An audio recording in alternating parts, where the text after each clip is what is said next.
यही आमर agriculture Odisha YouTube channel पूरा पूरी लक्षे कमाओ करोड़ कमाओ एमती चैनल ये आमर ना पूरा पूरी ये वर्ष हार्वेस्टिंग आमर कम आसी आम प्रॉफिटेबल केमी आर वर्ष गत वर्ष अपेक्षा यही वर्ष 2-3 गुण हिसाब से आम बिक्री हो गत वर्ष आमर 25 टंका रेट आमर जाऊला यही वर्ष पूरा पूरी आम 50-70 और 80 पाखापाखि रेट जाइए आम कथा 5 टन बर्तमान अमल है एंड पर्यंत पूरा पूरी 70-80 हजार टंका पाखापाखि आम खर्च हो जाए। नमस्कार सांग मैंने बर्तमान मो पथरे देखिपे ये हूँ लंकार प्लॉट एवं यही पटे मध्य देखिपे ये हूँ लंकार प्लॉट। बर्तमान यही लंका प्लॉट रो 10-11 थर पाखापाखि आम हार्वेस्टिंग करनी।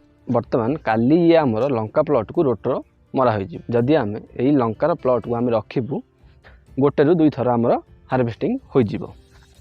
बर्तमान यही लंका प्लॉट को काली आम रोटर मारिक सफा करने कारण 1-2 मास पर ये आमर पूरा पूरी चाष हम एवं पोटल चाष प्रिपरेशन हम एथि आम 2 मास आगु पूरा पूरी रोटर मारी पूरा पूरी लेवल करी 2 मास पर्यंत जमी को रेस्ट देवा दरकार। आज आम वीडियो माध्यम पूरा पूरी डिटेल्स रे कथा यही लंकार अधे एकरु टिके अधिक जगह होई लंका चाषरू केते टंका प्रॉफिट है एवं लंका किलो पिछा आम केते टंका बिक्री करिछु। संपूर्ण विवरणी वीडियो को प्रथम शेष पर्यंत देखुता। जदि एग्रीकल्चर ओडिशा को सब्सक्राइब करि नाहांती ताहाले सब्सक्राइब करी पाखरे थिया बेल आइकन को प्रेस करन कारण एमितिका नुआ नुआ नॉलेजेबल वीडियो आपण प्रथमे देखि पारि।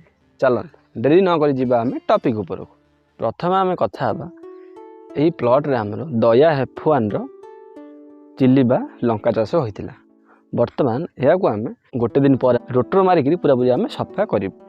एथि आगुरी मु भाविली कारण आपन को टिके अपडेट देबा दरकार आम केते टन अमल करिछु एवं केते टन अमल करिबा कथा आम अधिक हार्वेस्टिंग करलु ना कम हार्वेस्टिंग करलु पूरा पूरी आपन को डिटेल्स कथा हबा। चलो प्रथमे आम कथा हबा एही लंका प्लॉट आमर केबे टीपी बा ट्रांसप्लांट होइतिला। ये होजे आमर अक्टोबर 1 रे या आमर लंका टीपी होइतिला। नवेम्बर 1 रे आमर प्रथम अमल होइतिला। नवेम्बर टू धरिक आम मार्च पर्यंत आम 10-11 थर पाखापाखि आम हार्वेस्टिंग कर आम टोटाल आम केते टन पाखापाखि अमल होइछि।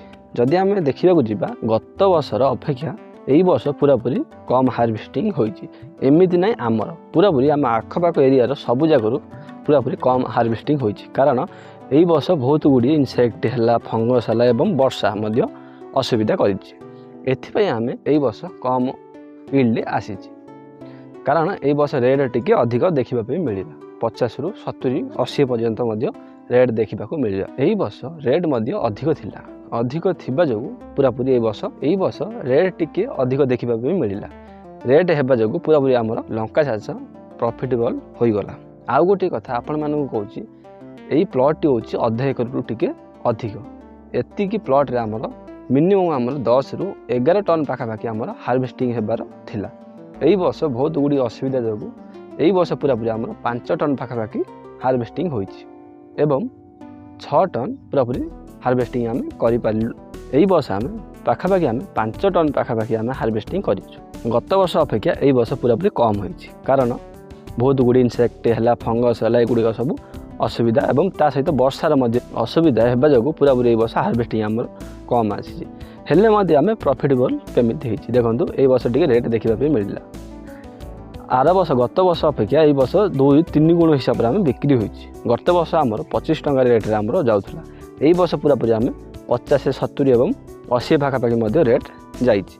प्रथम आम कथा 5 टन बर्तमान अमल है 2 टन आम 35 टंका बिकिचु आ 3 टन पाखापाखि आम 50-70-80 टंका भितर आम बिक्री करिछु। कमेंट बॉक्स रे आपण मतामत जणांतु केते टंका आमर इनकम होइछि। जदि आम एई प्लॉट बा एई लंका चाष रे आमर केते टंका पाखापाखि आमर इन्वेस्ट हो जाइछि। जदि आम देखिबाकू जिबा प्रथम चाराटू धरिकी पूरा पूरी एब पर्यंत बा एंड पर्यंत पूरा पूरी 70-80 हजार टंका पाखापाखि आमर खर्च हो जाइछि। अधिक आमर खर्च होइछि जहाँकि हार्वेस्टिंग कला टाइम रे आमर हार्वेस्टिंग पाई आमर अधिक टंका खर्च होइछि। आपण आम कमेंट बॉक्स माध्यम रे आपनक मतामत जणांतु आमती केते टंका प्रॉफिट है एवं केते आमर इन्वेस्टमेंट होइछि। आज आम वीडियो माध्यम रे बास टिकी आपनकू जणैलु ଚାଷରେ ଆମତିକି କେତେ ଟଙ୍କା ପାଖାପାଖି ପ୍ରଫିଟ୍ ହୋଇଛି। ଯଦି ଆଉ ଟିକେ ଭଲ ହୋଇଥାନ୍ତା ତାହେଲେ ମୁଁ ଆଉ କେତେ ଟଙ୍କା ପ୍ରଫିଟ୍ ହୋଇଥାନ୍ତା, ଆଉ କେତେ ଟନ୍ ମାଲ୍ ଆମର ଅଧିକ ହେଇଥାନ୍ତା। ଭିଡ଼ିଓ ଏଣ୍ଡ କରିବା ଆଗରୁ ଆଉ ଗୋଟିଏ କଥା କହୁଛି, ଏଇ ଆମର ଏଗ୍ରିକଲଚର ଓଡ଼ିଶା ୟୁଟ୍ୟୁବ୍ ଚ୍ୟାନେଲ୍ ପୁରାପୁରି ଲକ୍ଷେ କମାଅ କରୋଡ଼ କମାଅ ଏମିତି ଚ୍ୟାନେଲ୍ ଇଏ ଆମର ନାହିଁ। ପୁରାପୁରି ଏଜୁକେସନ୍ ଚ୍ୟାନେଲ୍, ଯାହାକି ପୁରାପୁରି ଡିସିଜ୍ ଏବଂ ଇନସେକ୍ଟ ଏବଂ ପେଷ୍ଟ ଉପରେ ପୁରାପୁରି ଡେଡିକେଟେଡ୍ ହୋଇଥାଏ। ଆଶା କରୁଛି ଆଜିର ଭିଡ଼ିଓଟି ଆପଣମାନଙ୍କୁ ନିଶ୍ଚୟ ଭଲ ଲାଗିଥିବ। ଯଦି ଭଲ ଲାଗିଥାଏ ଆମ ଚ୍ୟାନେଲକୁ ଲାଇକ୍ କରନ୍ତୁ, ସେୟାର କରନ୍ତୁ, ସବସ୍କ୍ରାଇବ୍ କରନ୍ତୁ। ମିଶିବା ଆଉ ଏକ ସୁନ୍ଦର ଭିଡ଼ିଓ ସାଥେ ନୂଆ ଗୋଟେ ଦମଦାର ଟପିକ୍ ଉପରେ। ସେ ପର୍ଯ୍ୟନ୍ତ ରହୁଛି। ନମସ୍କାର, ଧନ୍ୟବାଦ। ଜୟ ଯବାନ ଜୟ କିଷାନ।